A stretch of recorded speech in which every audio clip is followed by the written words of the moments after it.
I keep on wondering, I have an hypothesis. The old school idea of when the king is doing something dodgy in the back end, he will create a Coliseum. So is And there put Christians in the Coliseum. It's a lions. Distract the people. The amount of resources we plough into this, it is staggering. The people that are used, the resources, and you know what? On Sunday night when we go home, there's nothing to show for it. that's what you're saying is the idea of priorities. Your priorities are fixating the workforce at somewhere else versus somewhere else. Solve the problem first rather than have those fancy things being put up. What do you think about the education sector? Because the next generation of leaders will come from the education, the higher education space. The kids are being taught the wrong things. And when I see someone leaving school at the age of 16 or 17 and they don't even understand about the three levels of government, the welfare state is just such a growing monster. Economic states provides enough income for the country to support the welfare state. How do you see the welfare state? What do you think should be changed immediately right now or in the coming next 4 or 5 years?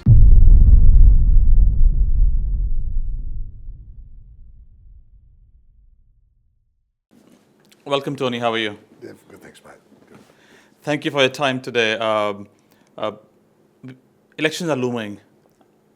In a few weeks, we'll going to the polling station and casting our vote. And so many discussions and conversations as a nation we need to have, from economy to energy to debt, all of those things. But I want you to give your overview. What is at stake for the next election? The future of our nation is at stake. What's been highlighted is the absolute shallowness of the voters, their lack of any understanding of what's at stake. And essentially you've got one group that are of the left, one of the right. In the middle, there's this great group of people who need to be bought. They don't have any concept of what politics is really about. They just need to be bought. And so we're in a situation now where the Labor Party first, followed by the Liberal Party, making promises to these people to buy them using tomorrow's money. It's not money they've got. When Albanese comes out and promises half price or third off the cost of price of batteries or solar, all these gifts that he's giving away, they haven't got the money. They're going to borrow it. Our nation goes deeper into debt. Interest has to be paid on the debt. And these stupid people that don't understand what's wrong with our country are being bought with somebody else's money. Wow.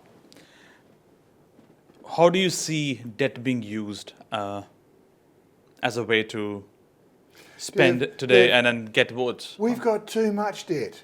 Nearly $1 trillion worth of federal government debt. Look at Victoria, $140 billion in debt. And what have they got for it? A busted state with nowhere to go. Let's forget about debt. Let's just start doing what households need to do, live within our means. Simple as that, end of story. And as an economy, we have debt. And what are the biggest economic reforms do we need in the upcoming years or the upcoming decades so that we are good and stabilize in the coming years? Competitive, one word. We need to be competitive. We are not competitive. We've lost all our manufacturing. Albanese talks about new age manufacturing. This is just a joke. This is stupidity. We've lost everything we had. As a young fella growing up in Australia, everything in my house was made in Australia. The carpets, the curtains, the fridge, the washing machine, and the dishwasher. Didn't have a dishwasher.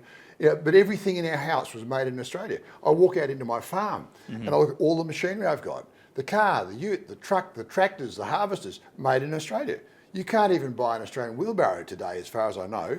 We've destroyed our manufacturing base. We are so vulnerable to what's unfolding in the world today because we don't make anything.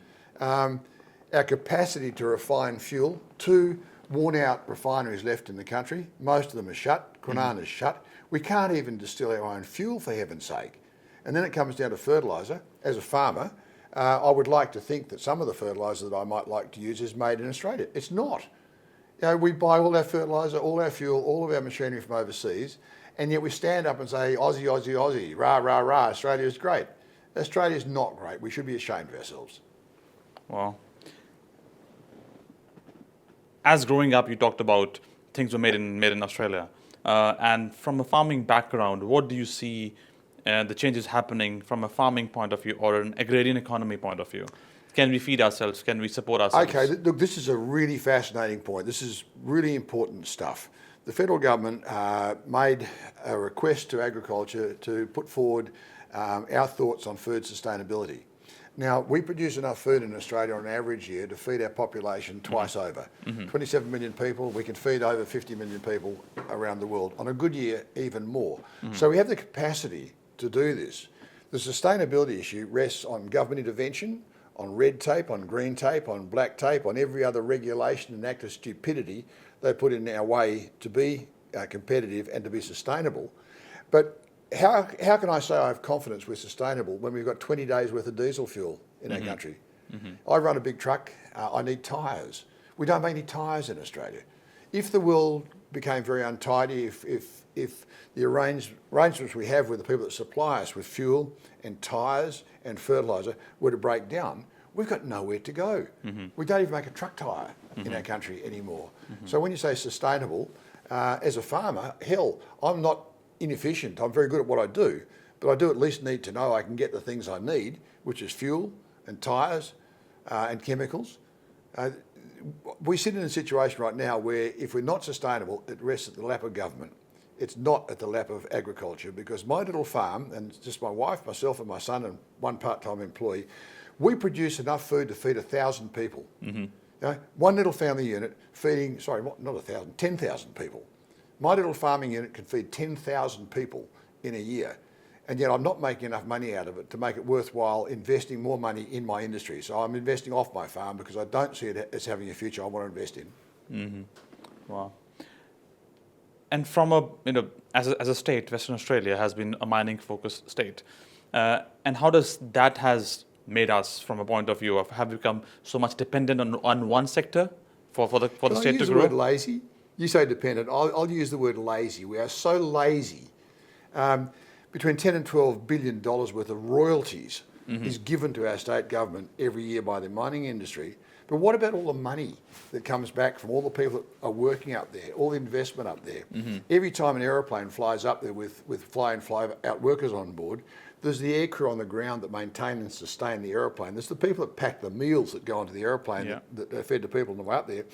We are so dependent in the worst possible way on this incredible industry. The good fortune we have to have it is you can't argue against that. We're really lucky that it's there. But if it wasn't for Fortescue, BHP, Rio, and Gino with Roy Hill, we'd be on the bones of our backsides with nowhere to go. There's no other alternative because no one in West Australia is doing anything, apart from the farming community, to do the sorts of things that need to be done. There's a total disconnect of the bulk of the population about the total reliance we have on a gift. Now, the Norwegians had the gift. They created a sovereign fund. They've got investment all over the world as a result of what they got from their energy and their oil. They were responsible. Hell's bells, here it's gone. It's just at the end of each year, we've wasted it and it's gone and it's reprehensible. And I'll have that conversation anywhere I go, but I don't get much traction because most people off to the footy, my friend. I'm going to the footy. I'm going to buy pie. I'm going to the footy. I don't care. It's a problem when you've got a voting population that don't know where the money's coming from. I keep on wondering, I have an hypothesis, the old school idea of when the king is doing something dodgy in the back end, he will create a Coliseum. So is there... Put Christians in the Coliseum and some lions, distract the people. So do you think the amount of debt a state has is directly proportional to the amount of sports that happens in that state? God, look, is my hypothesis right or wrong? Look, I think you could be on the right track here because we have this weekend of sport and it's all about some football team from Melbourne coming over here to play, or it's the Dockers playing the West Coast Eagles. The amount of resources we plough into this, it is staggering. The people that are used, the resources, and you know what? On Sunday night when we go home, there's nothing to show for it. When I go out and I spend a weekend working, I want to be able to come home that night and say, that fence got put up, I made a gate, I've serviced the tractor, I've sown some crop. I want to come home saying I've done something real. And the whole obsession we have with sport, there's nothing to show when it's over. And if you want to ask the question, why can't we build enough houses for the people? Well, look at all the people involved in this absolute waste of an industry. Sport's what you play on the local oval with your kids or your family, or it might even be your local suburb. But sport's not 65,000 people in the Coliseum down there by the river with crowds roaring their heads off at night time, perhaps burning energy to have a football match in the dark. That's not to the benefit of our country, and yet it's the holy grail. No one can stand up in public and say this is an act of patent stupidity.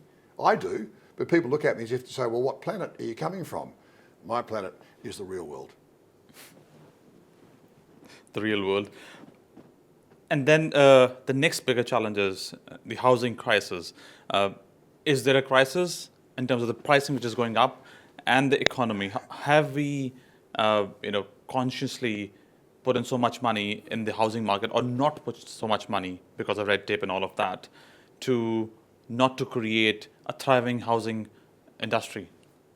Look, it's a crisis if you don't own a house. It's pretty damn good if you do. Yeah. And the majority of people do actually own their own house. And so we're blowing up this issue around those people that can't break into the housing market. But Australia has set the highest basic wage in the world. This is the minimum that you pay people. America is paying half as a basic wage that we pay here. You employ someone here, with all the industrial relations the way they're working, you can't get rid of them. You know, the employer is a very soft target, and he's being hit really, really hard. So we've created an industrial relations system that makes it very difficult to use labour. In many cases, labour actually runs the business rather than the owner running the business. Don't you tell me that. You've offended me. I didn't like the tone of your voice. I mean, at the end of the day, what the hell has gone wrong here when the person that's invested their capital, and he and his wife are spending nights during the week trying to get the bookwork to work, getting the pay slips done, getting the pay-as-you-go tax sent away, the superannuation sent away, keeping track of leave entitlements, a month a year leave in Australia, 2 weeks in America. There's so much that is just against the little guy who might be the builder or anybody else. A lot of people won't do that anymore. It's too hard. They've made it too hard. And I was talking to someone earlier on today, and you might meet them tonight, but there are places in the world where if you want to employ someone, you just do that. And if you don't want them anymore, you tell them you don't want them anymore. But here, if you've got someone working for you, you've got these entitlements about long service leave, which is 10 years, but it kicks in pro rata at 7 years. You've got all the issues around sick leave, which I had one employee in 14 years didn't take any sick leave. I had one who took every minute of sick leave that was available to him, even if he didn't need it. There are reasons why we're not competitive, and there are reasons why we don't have people in the building trade building the houses that are required at a reasonable cost. Now, part of it, the state government spent $1.45 billion, billion dollars on a bypass down at Bunbury. The old road was okay. There was nothing wrong with it, but they spent the money, $1.45 billion, $1.75 billion on the rail line up to Ellenbrook. Yeah. Now, this is a staggering amount of public money, but it employed all of the people that could have been building houses. All the contractors, the electricians and the excavator operators, the truck drivers, the mechanics, all the backup all over Perth to make certain that these units of plant were on the job and able to work. It soaked up all the blasted labour. So then they stand up in front of the public and say, oh, but we can't build enough houses. Of course you damn well can't, because you put all the resources somewhere else and took all the people away. So I don't think for 1 minute we've got a problem we can't explain. We've got a very explainable problem, but no one's prepared to stand up and point out exactly why the problem exists and what might be done about it. And the state government's got to stop spending money. End of story. And that's what you're saying is the idea of priorities. Your priorities are fixating the workforce at somewhere else versus somewhere else. Solve the problem first rather than have those fancy things being put up. Well, these two things I've alluded to, and the other one is the elevation of the line from Armidale to, I suppose it comes in about here, doesn't Rivervale, about here. Yeah. It wasn't necessary. There was a couple of little crossings there that were a bit annoying, and I drive over them often enough, and I'm confronted with having to wait at the traffic lights. But I haven't been able to find out the cost of elevating that line. But my last understanding of the public transport system in Perth, and this is part of it, was that over 80% of the cost of a fare was subsidised by the government because of the sheer cost of running these things. They didn't have the courage to stand up and say to people, this is what it actually costs to catch a bus from Mundaring or Mundajong or wherever into Perth. They subsidised it. Now all of a sudden, we have a train line from Joondalup or Ellenbrook down to Mandurah, Yeah. $2.50. Who the hell's paying for that? Because nothing's free. Nothing is ever free. And so if you get a cheap airfare, or not airfare, train fare, someone's paying. Same thing happened with LNP government in Queensland, Right. that they had a 50-cent fare. So the Labour government No, I saw incumbent that. had a Remember 50-cent that? Yeah, fare. that's right. So LNP said, no, we will match that. But somebody is paying for it. And this is the issue around the left and the right. When you start offering people free stuff, people love free stuff. But if you want to get elected to try and put your more moderate policies in place, if you don't offer some of the free stuff, you're not going to get elected. And so this move into this free stuff that starts with a left-wing socialist government but drags the Conservative government along with it, we're on a hiding to nowhere. And one thing's for certain, you offer people free stuff, you're a pretty brave man if you take it away from them, because they get very, very attached to the free stuff, which is never, ever free. Somebody somewhere else is paying. And to start with, the taxpayer is paying for it. And probably the next generation of Absolutely. taxpayers will be paying the debt Yeah. and the interest and the principal. So $140 billion worth of debt in Victoria, one state. We're not anywhere near as bad as that. But what have they got for it? A busted state with hardly anywhere to go and a huge debt to service, because they wasted the money they had on non-productive things. So if the state government says, look, we need a bigger port, we need stuff that will make money for our state, there's some degree of justification to say, well, if you haven't got it and we need it, this is something that will bring enormous benefit financially to the whole economy. Perhaps we might need to do that. But when you're just providing social services and feel-good things that don't actually generate any income, that's when it gets dangerous. And what do you see from a sovereignty point of view, the things one need to have as a country? You should be able to defend yourself, you should be able to feed yourself, you should be able to provide basic things like energy security, which includes. So how do you see, from that definition, are we sovereign? No, we're not. We're not sovereign on a whole range of different issues, and one of them is as simple as the Darwin port being owned by the Chinese and now a move to take them out of the equation and put somebody else in there. So there's that degree of sovereignty. But the other degree of sovereignty is when you find yourself in a situation where you can't say no. You can't say no to another nation because you're so economically tied to them that you've got nowhere to go. Now, the interesting thing about America is America as a nation can turn to the world and say, bugger off. We don't need you. America has every single thing that it needs in their country. They make their own harvesting equipment, they make their own earth moving equipment, they're resource secure, they've got enough oil to do whatever they want to do. America is, from a sovereignty point of view, very well protected.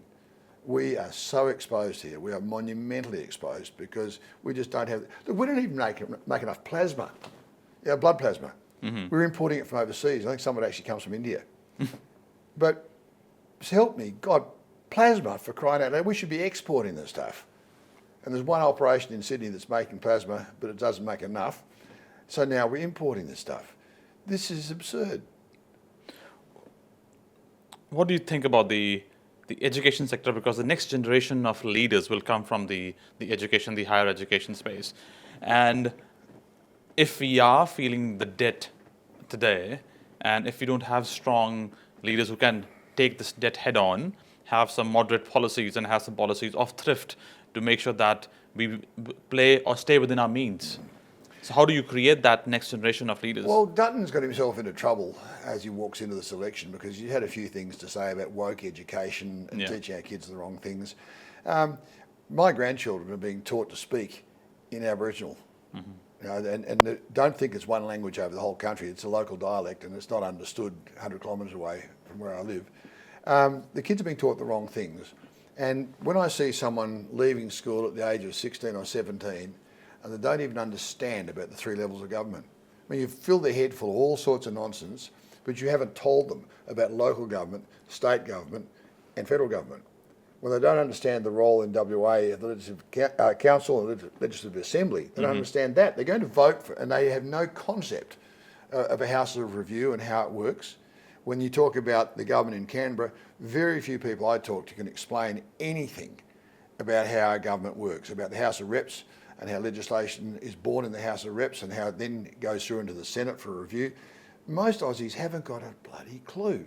And I'm appalled because the future of our nation rests in the hands of people who are going to vote for a lollipop. And then what next, as in terms of the pessimistic view of things that are happening right now? How do you think where the transformation starts? Where do we start that Well, change? Donald Trump has shaken the world. Whatever your views are on this, he has said that this nonsense cannot continue. The problem in Australia is that we are blessed with all these natural resources. You know, Singapore's got no natural resources and they run a buoyant economy there because they run it so well. We've just become lazy. And I have a grave fear for the future because you only confront reality when the rope comes tight, when there's nowhere left to go. And yet we've got all this stuff pouring into our nation that we should be saving and banking. It's allowed us to become unbelievably lazy, to think that we're pretty good when we're not. The application of these resources, as I said a short while ago, ought to be into building a future fund for all Australians. And this also gives us a capacity to defend ourselves.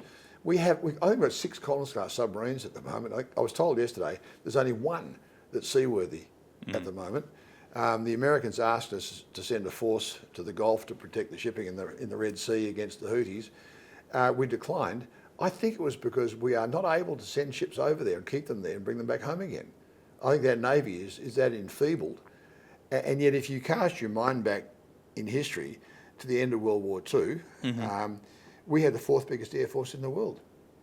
Australia, the 4th biggest air force in the world. We just built over 2,000 of the most modern aeroplanes in the world at the end of World War II. We were so much better back then, and a population of not quite 8 million people in 1946. And everybody had a meaningful job. We made everything we needed. What the hell have we done here? Crisis is an interesting word, but crisis usually means that something is in pretty dire trouble. You're right. And so what I hear is our defence industry is in crisis. Health is in crisis. Mental health is in crisis. Domestic violence is in crisis. The Indigenous population are having a crisis. The NDIS is in crisis. God, everywhere is in crisis. And yet we've got all this wealth and we're still making a muck of it. And instead of the people of Australia rising up against this current government that's led us into this period where everything seems to be in crisis and saying, we're done with you, go away, we need a different style of government, they're probably going to get voted back in again. And I just sit here aghast that we haven't figured out that they've made such a damn muck of it that they ought not to be given another chance. But there's a fairly good chance they will. And all they're going to do is make it worse. How do you see the drive of independence coming into play? There were not too many in the parliament as crossbenchers in the last term, but in this term there are quite a few people who are putting their hand up to run for different seats, including Peter Dutton's seat. All right, so look at Fremantle. Yeah. Notionally a Labor seat, an independent got the seat. Yeah. Which part of the political spectrum were they from? The left of the Labor Party.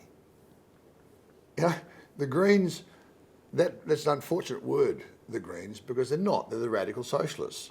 That's what they are. And so if I thought that the right sorts of independents were standing up to say to the Liberal Party, you guys have gone a bit woke, you've moved too far left, we are going to stand for all of the things that private enterprise and freedom are all about, that's the sort of independent I'd like to see elected. But too many of these, the Teals, I suppose, they are left of centre, which means they're not a resolution to the problem, they're probably going to make it worse. And what do you see the mix of the next parliament federally? What do you see? Will there be a coalition between Labour and Greens and Teals, or Labour plus They're Teals? not going to own up to that until they need that, and there's a reasonable chance, according to what I'm reading, that the Labor Party may get to govern in its own right. If they actually had to keep the Conservatives out of power, I believe they'd do whatever deal was required to form a government, and that's probably going to be with the Teals, and if they had to, God forbid, that dreadful left-wing party called the Greens. In terms of the energy side of it conversation we talked about, there is some, as energy mix, you need to have coal, gas, nuclear, renewables, and the whole conversation around it. We've been talking about reduced power bills, which hasn't been happening, and we've been subsidizing and giving out money for every householder to receive X amount of money every elections. So how do you see that giving out money and not controlling the pricing part of it? It's cheating. It's absolutely cheating. To sort of give taxpayers money back to taxpayers and say you're doing them a favour, you take it first before you give it back. So it's cheating, but this current government said there would be cheaper energy prices during their term of government. Well, it's gone the other way. It's become more expensive. And nation is drowning in energy. We should have the cheapest energy prices in the world. Yeah. We should have. Yeah. The debate around nuclear, it ticks every box. It's clean. It doesn't produce anywhere near the pollution that gas and coal do. Please explain to me, if we go green and we've got solar panels everywhere and we've got wind farms everywhere and we go through 2 weeks where it's overcast and no wind, what do you do then? If you haven't got the generating capacity in the background to fill that gap when the batteries go flat and there's no wind and there's no sun, you actually have to have that backup power. Well, that's nuclear. End of story. We've got the greatest reserves of uranium in the world. Australia has the greatest reserves in the world. And we sit back here saying, no, China's building nuclear reactors. I think America's got something like 80 or 90 nuclear plants in America. Mm-hmm. They keep rolling out. It's dangerous. Well, look, Chernobyl was an absolute cock-up. There's no doubt about that. But please tell me, are more people dying from radiation than all of the issues around coal?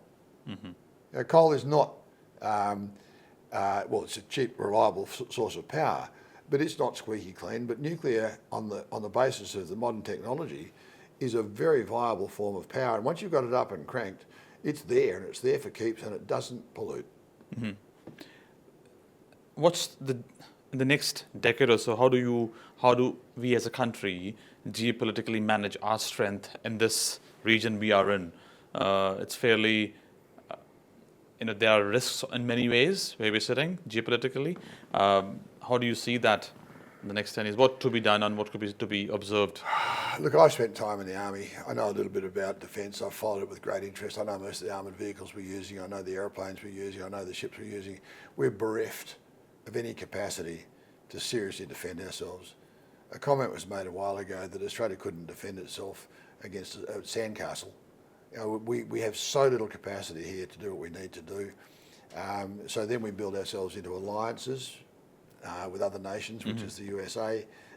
They've indicated they're not interested anymore. They've simply said to all the nations of Europe, your bloody problem, you defend yourselves. We might supply you some arms, but we're not going to carry the umbrella to protect you against the rest of the world way into the future. So we're now needing to confront a situation where if we came under any sort of threat, it's up to us. We have to have that capacity. And we need to stop wasting the money that we've got on stupid things like building bloody sports stadiums. Mm-hmm. Talk about another one in Brisbane and another one down in Tasmania. Just stop it. This is money we need to put into a far better place. And with regard to defence, there are better minds than myself. The submarine thing is decades away. It might be missiles. But we need to look at Israel, tiny little country, speck on the horizon. They've blown Gaza to smithereens. And they have the capacity to defend themselves in such a way that nobody would take on Israel. Mm. But the world isn't frightened of Australia because we've got no way of defending ourselves in any meaningful way. Mm-hmm. You talked about also, so the economic state provides enough income for the country to support the welfare state. How do you see the welfare state in terms of, multiple demographics we are supporting, whether it's elderly Australians, disabled Australians, young people, and different segments within the demographics of Australians the taxpayer supports in some way or form. So how do you see that, because those sectors are growing much faster in some way as a growth rate versus the economic state. So is there a possibility of indexing the economic state with the welfare state? The welfare state bothers me enormously because it didn't exist 50 years ago. We all got by, it all worked, that's fine. When the gravy train arrives in town and the welfare state and the NDIS, I'm going to refer to as the gravy train, it's amazing how many people find an excuse to climb on the train. They just do. And the way that the NDIS thing is blowing out, it was never anticipated that it would happen. But these lobby groups are so well tuned in television, lobbying, whatever they are so artful in dragging more money their way. This is not a matter of being overly harsh, but a young fellow, not middle-aged fellow, working for my sister-in-law over in New South Wales, terminated the job because he had a job with NDIS, and her job was to take someone surfing because it was good for her mind and took her mind off her issues. It's absurd. You know, the welfare state is just such a growing monster, and we just don't seem to have the capacity to say, hey, listen, whoa, stop. You know, the country can't afford this. And a burgeoning, highly profitable economy may support some of it, but I would like to see some of the people that sit on television, on the radio, they all want money. I want money for this, I want money for that. Everybody wants money for whatever their organisation, their body or their issues. They all want money. How about just some of them stand up and say, I've got an idea how we can make some money. And if our focus was more on making businesses profitable, and more of them, profitable businesses pay tax. That's how you pay for this sort of stuff. We're never having a discussion about what we might do to build a vibrant, profitable economy that is producing taxable income to fund this. No. I just want the government to give me money. I just want the government to write me out a cheque. And it's the wrong way around. How has the mindset shift has happened from, you want to work for your country and you want to give back to the country, or you want to run a good economic business and pay taxes, versus how much ever I can get from the government? How have we shifted, and when do you see the needle shifting in the history? Look, I've watched it shift over 20 or 30 years. I've just watched us become a nation of somebody ought to give me something for free. I think it starts in the education system. I think you have to get hold of people going through school. And this is really hard because the political inclination of our teaching fraternity from kids at 5 or 6 years of age right through to university is left. That's always to the left. It will always teach people about what's called social responsibility and indigenous. And this sort of thing is all married together. It's not until people leave school, and you and I have both had a small involvement here, that you try and find the people that have actually got a working brain and bring them into the fold and explain to them what their obligations are as citizens of Australia. I think if that question was easy to answer, we wouldn't have the problem we've got, because people like the free stuff and they've always got their hand out for more free stuff. And it's very hard to stand against the tide and say, not only is it damaging our country, it's not good for you. You know, when you don't have the free stuff, you get out there and have a crack. But when you can work out how to get a grant, people will spend days and days working an application for a grant rather than getting out there and having a go. Yeah. And what do you see the role of media playing? How is independent and thriving media relevant to the conversation to be had at the national level? It's crucial. And Sky, God bless them, they drag this into the spotlight all the time. The left hate them and deride them at every opportunity. I speak to journalists within the ABC on a fairly regular basis, and I've called one, she's an agricultural reporter, and I said, do you know what they call you? And she said, what's that? And I said, they call you the lefty. She was stunned. But I'm the only person, I think, that I know that would ever have challenged this lady and said, you're called the lefty. Because there's this sort of concept that we don't call people out, that we don't have the right to say to someone that I understand what your political persuasion is and I don't respect it. People are far too polite in as much as that that's what their view is, and that, no, I'm sorry. I've got something and you want it. And I've worked for it, you want it for nothing. And that's what socialism is about.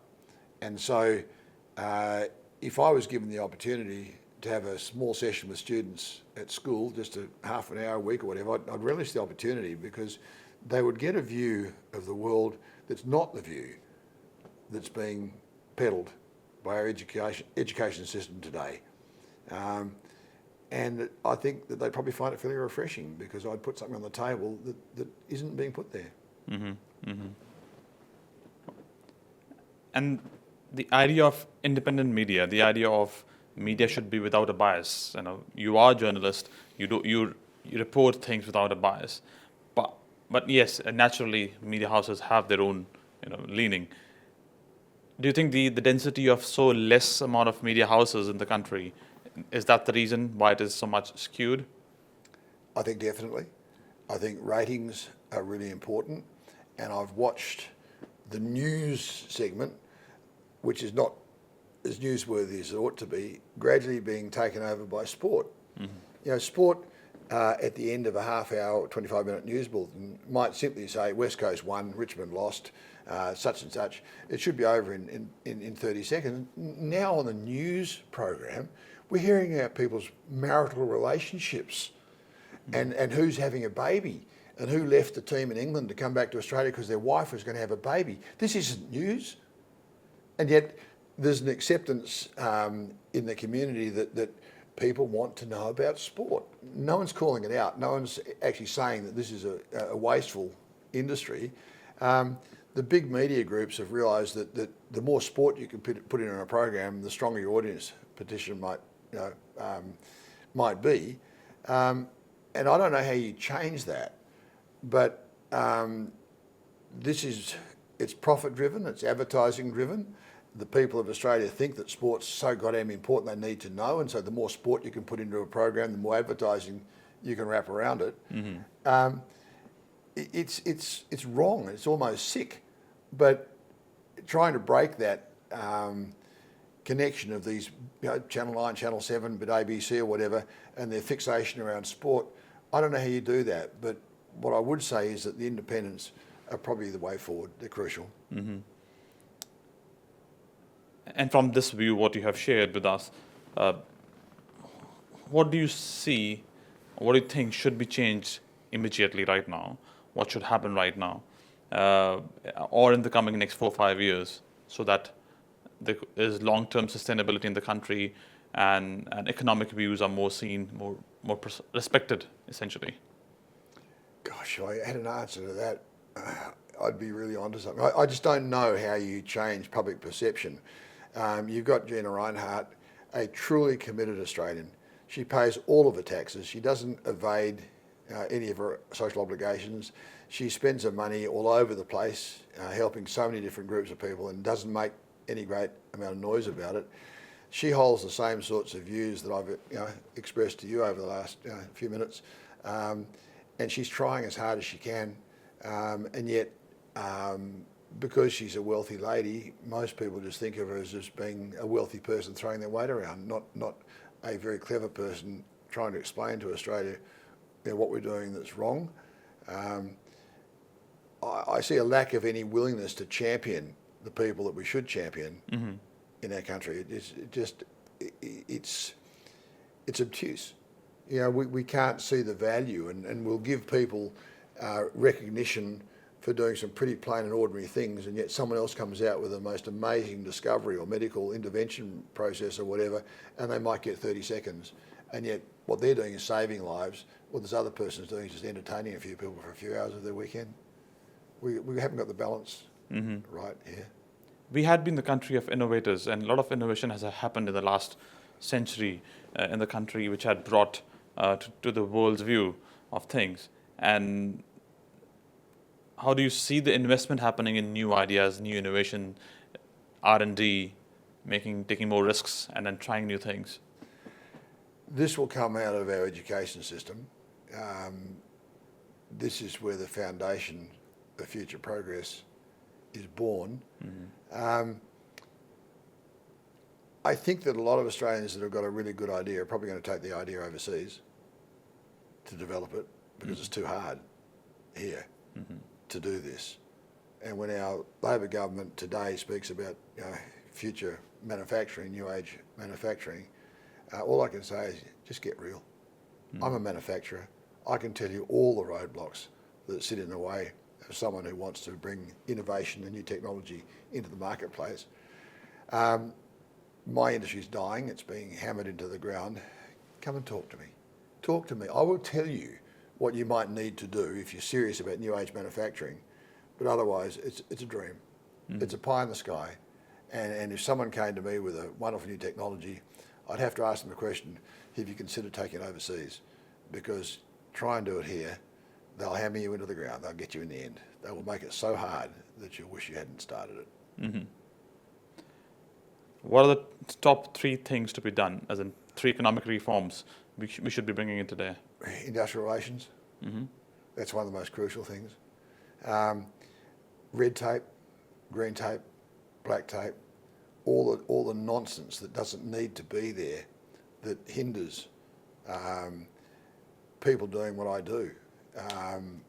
We are one of the most over-regulated economies in the entire world. I think energy policy is another really important one. We need cheap energy. Mm-hmm. Seriously need cheap energy. Mm-hmm. And this adherence to renewables, the world is walking away. The really big companies in the world have realised that this has run its course, and they're walking away from renewables. Another more touchy subject, but I'll go there, is the whole issue around the Indigenous in Australia. Mm-hmm. We have an enormous responsibility to bring them into our society today at an equal level, and that's built around education. We're making one god-awful mess of this, and there are some very artful people in the industry that don't really want to see it sorted out because their whole future is based on maintaining the misery and the poverty and the horrendous situation. I believe, as a measure of this, of the 19 parameters that we use to measure the condition of the Aboriginal people within Closing Australia, the Gap report. That's it. Of the 19 issues embedded in there, 15 are going backwards. We're spending nearly $40 billion a year, and it's going backwards. Of the 4 that are in positive territory, my recollection is that 2 of them deemed to be heading in the right direction are land rights and water rights. Mm-hmm. These things may be to the benefit of the Indigenous because of the cash value attached. They just make it harder for everybody else. Mm-hmm. And this is a group of people who, if they want to use the word invasion, perhaps we invaded their country, perhaps we did. That's what might have happened. They're now using the social conscience of most Australians as a reason to demand things that just get in the way of what ordinary Australians do. I'm talking about building a bridge, just a bridge. Mm-hmm. Helena River runs into the Swan River out near Guildford. Mm-hmm. 4 bridges on the river. One proposed, ready to go at the end of Abernathy Road. Our main roads were there, the camp was there, everything was there, ready to punch that Abernathy Road extension through to Midland. They packed up shop and walked away because someone said, there's a woggle living in the river. It's a sacred site. Well, I've been there and I had a look at it. Sacred site, my God. It's not. And we bend ourselves over backwards trying to deal with the whole Indigenous issue, whereas what we need to say is you've got a pretty good deal and we're going to help you get educated, help you participate in our society, but you can't stand in the way of our society being prosperous and doing what it wants to do because of a religious belief. You can't. Mm-hmm. It's wrong. Wow.